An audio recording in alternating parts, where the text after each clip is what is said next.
बाँधेको डरो डरो छिन्यो मन भयो एकरो म भने चाहिँ तिम्रो पछि पछि पछि पछि लाग्ने तिमी भाग्ने के चलायो मलाई तिम्रो यो चाला माला ठिक लागिरहेको छैन है यहाँ सबै गाउँलेले किन मन पराउँछ तिमीलाई थाहा छ किनकि तिम्रो आवाज मिठो छ तर बुद्धि चाहिँ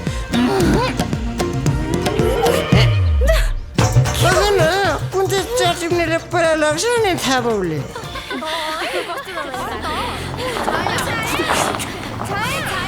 के भयो तँलाई किन रिसाकी म पागल हुन लागिसकेँ जसलाई पनि म पल देख्छु लाग्छ कि यो गाउँमा मलाई भेट्न आइरहेछ मलाई नै फलो गरिरहेछ किन हाँसेको हाँस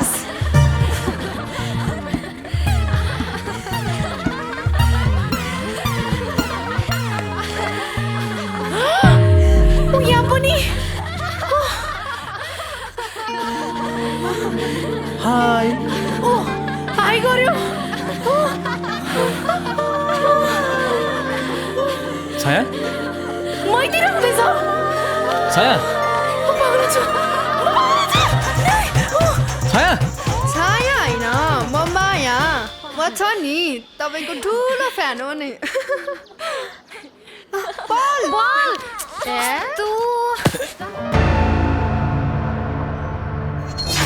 प्लिज एउटा इन्टरभ्यू दिनुहोस् न 4 महिना भइसक्यो $1 झरेको छैन तपाईँले त ख्वाक्क खोक्दा पनि डलर झर्छ यो गरिबको पनि चुलो बल्छ खिच्न छिटो के क्यामरा तल हेर भाइ तिम्रो घरको चुलो बाल्नलाई मैले इन्टरभ्यू दिने होइन पहिला राम्रो कन्टेन्ट लिएर आऊ मेरो म्यानेजरलाई भेट अनि टाइम मिलाऊ अनि अफिसमा बसेर मजाले इन्टरभ्यू दिउँला है त सर प्लिज एउटा क्वेसन सर यत्रो काठमाडौँदेखि फलो गरेर आइयो सर कमसेकम गाडी भाडा त उठाइदिनुहोस् है प्लिज एउटा क्वेसन खिच्न छिटो के हेरेर बसिरहेछस् नमस्कार दर्शकवृन्द म मिस्टर एक्सक्लुसिभ र आज पनि अर्को एउटा एक्सक्लुसिभ रिपोर्टको साथमा उपस्थित छु र हाम्रो साथमा हुनुहुन्छ साङ्गीतिक दुनियाँको बादशाह पल विक्रम शाह काठमाडौँदेखि हामीले उनलाई फलो गर्दै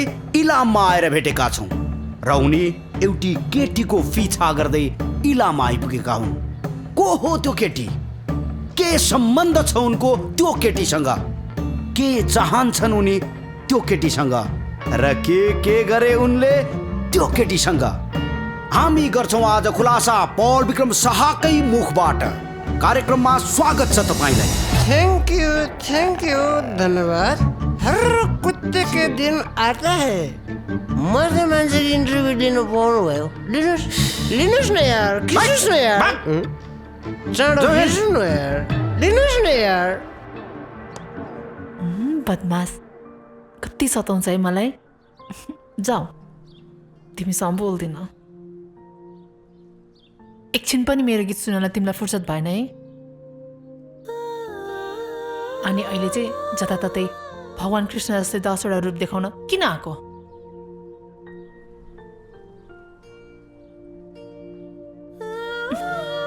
हेर न हाँसेको लाज पनि छैन एउटा कुरा भनौँ तिमीले त्यो जिन्सको ज्याकेट लगाएर गीत गाउँदा अति ह्यान्डसम देखाइदियो ओएमजी हेर है पल फेरि पनि मलाई यसरी सतायो भने म कसम कहिले पनि बोल्दिनँ कल्पनामा पनि आएर सताउने होइन नि सक्छौ भने रेलमा आएर देखाउ न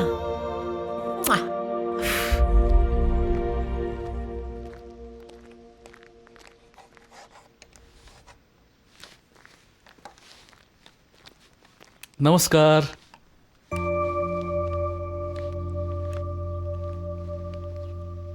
ओहो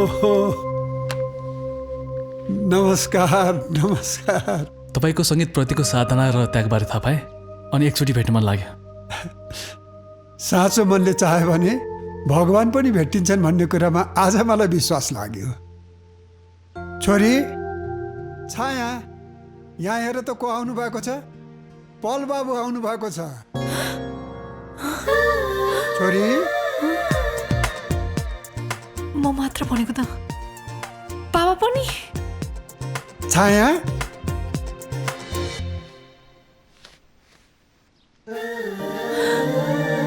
हाई ए किन नजाए कि बाहिर आऊ न।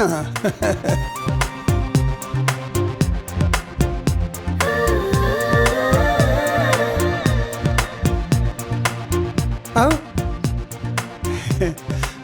मेरी छोरी तपाईँको ठुलो फ्यान हो। अरे तपाईँको तस्बिर नहेरिकन त उसलाई बिहानै बेलुकीको खाना पनि रुच्दैन। होइन बेरै होइन, हजुरको गीत चाहिँ सबै मनपर्छ। तिम्रो गीत सुनेपछि म तिम्रो फ्यान भएँ। हो र मेरो गीत सुन्नुभयो? तिम्रो सङ्गीत कहाँ सिक्यौ? मेरो म्युजिकको स्कुल भने पनि कलेज भने पनि मेरो बाबा नै हो।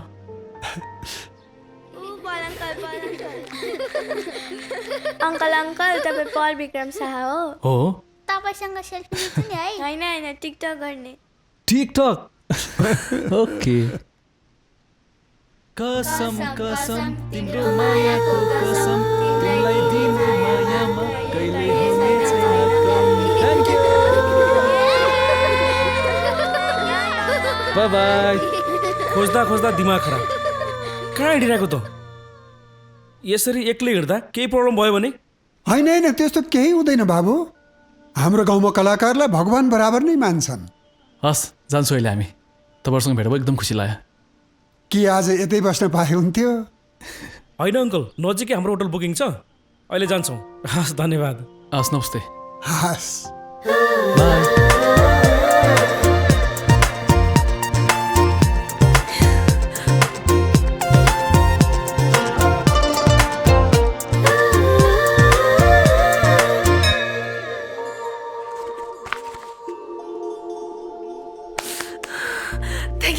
थ्याङ्क यू सो मच भगवान्।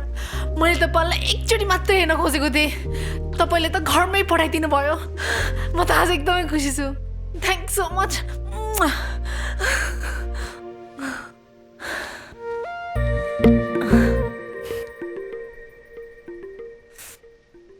के माग्यो भगवान्सँग? केही मागिन, सबै थोक त पुऱ्याइदिनु भएको छ। थ्याङ्क यू मात्र भने। के को लागि थ्याङ्क यू? तपाईँ भेटाइदिएकोमा। अनि तपाईँ पनि केही माग्न आउनु भएको? होइन होइन, म पनि भगवान्लाई थ्याङ्क यू भन्न आएको नि। किन? तिमीलाई भेटाइदिएकोमा। जिस्काउनु भएको हो भनेको। म तिम्रो गाउँ घुम्न आएको छु, तिम्रो गेस्ट हो म। मलाई आफ्नो गाउँ ठाउँ घुमाउँदैनौ?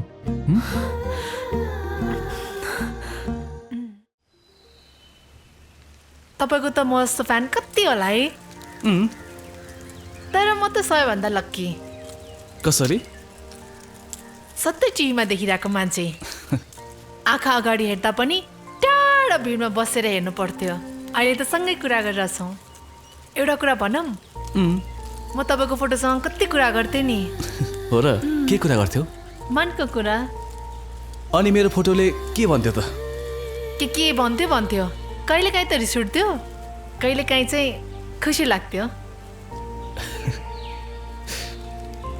अनि तपाईँलाई हाम्रो गाउँ कस्तो लाग्यो? यो गाउँ पनि मन पर्यो, अनि यो गाउँको मान्छे पनि मन पर्यो। को मान्छे मन पर्यो? भनौँ?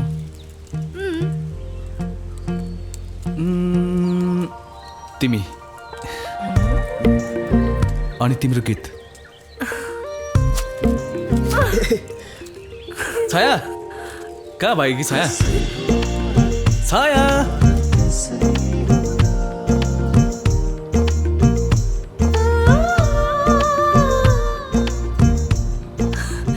हे प्रकृति, सुन्यौ तिमीले? पल्लाई मेरो गीत मन पर्यो रे। म मिठो गीत गाउँछु रे। थ्याङ्क यू प्रकृति, मलाई मिठो आवाज दिएकोमा। कोसँग हो कुरा गरेको? प्रकृतिसँग, जसरी मैले तपाईँको फोटोसँग कुरा गर्थेँ। यो प्रकृति पनि कुरा गर्छ र? किन गर्दैन?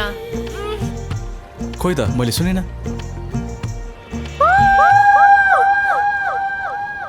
सक्नुभयो तपाईँ पनि कुरा गर्नुहोस् न तपाईँसँग पनि कुरा गर्छ प्रकृतिले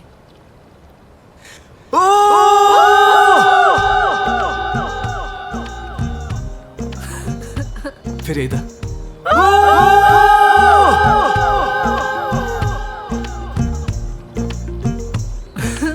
थ्याङ्क यू प्रकृति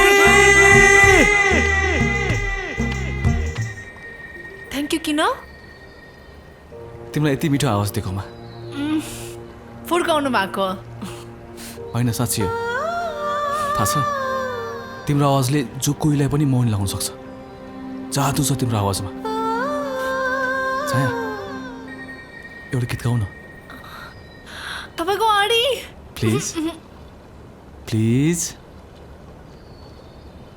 ओके पहिला सुरु तपाईँले गर्नुपर्छ छाया छाया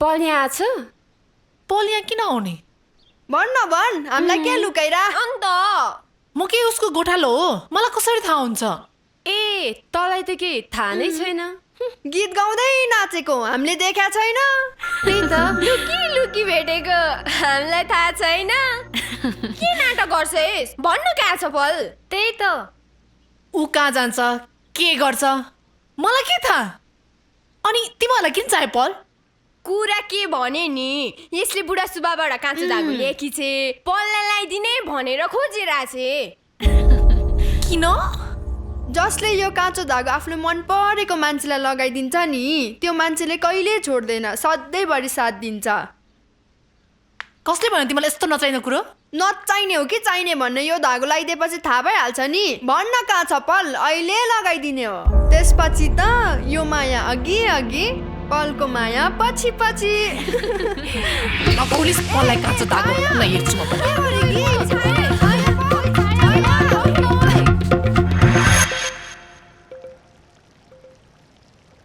एक्सक्युज मी यस पल विक्रम सँगै बस्नुहुन्छ होइन बस्न त बस्नुहुन्थ्यो तर उहाँ अघि नै चेकआउट गरेर निस्किसक्नुभयो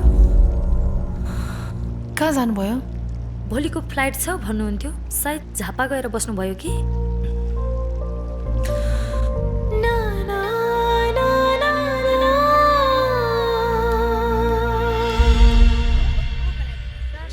हामी सम्पूर्ण गाउँलेको हजुरलाई भेटे ठुलो धोको थियो पुरा भयो हजुर अझै 2-4 दिन बस्नु पाएदेखि अझै राम्रो हुन्थ्यो कि होइन हामी भोलि नै फर्किनुपर्छ फेरि आउँछ नि हामी यो गाउँमा अङ्कल छायालाई देखिरहेको छैन नि कहाँ गएछ त्यही त भने कता गएछ कुन्नी अहिलेसम्म त आइपुग्नु पर्ने हो हस् अङ्कल अहिलेलाई हामी लेट पनि भयौँ छायालाई चाहिँ गयो भनिदिनुहोस् हुन्छ हस् नमस्कार जान्छु अहिले